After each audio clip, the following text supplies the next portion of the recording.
আমরা আজকে একটা খেলনা বন্দুক তৈরি করব। খেলনা বন্দুককে তৈরি করার জন্য আমাদের কী করতে হবে, আমরা এটাকে একটা ডাব্লিউপিসি দিয়ে তৈরি করা যায় বাচ্চাদের খেলনা বন্দুক। তো ডাব্লিউপিসি যে প্যানেলটা আছে এটা 19 mm থিকনেস হবে।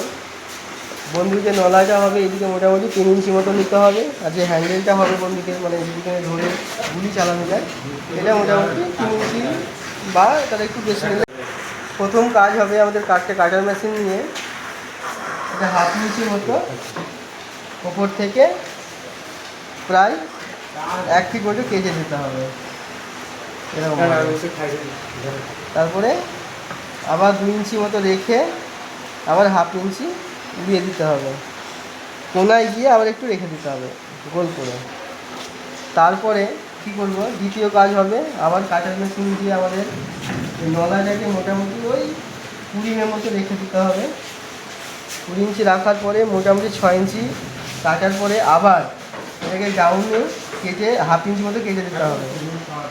আবার লম্বা করে 6-7 ইঞ্চি মতো যেতে হবে, আবার 1/2 ইঞ্চি যে রাউন্ড করে নিয়ে আবার 7 ইঞ্চি মতো এখানে সোজা আসবে।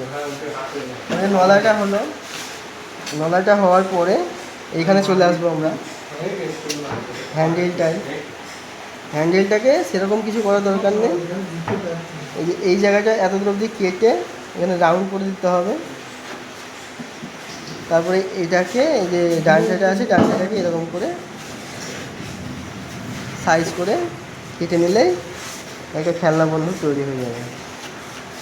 এই জায়গাটা আমরা লেন্স হিসেবে ইউজ করবো। এটা একটা সেকেন্ড ফুটো, এটা এরকম বন্দুকের নলা।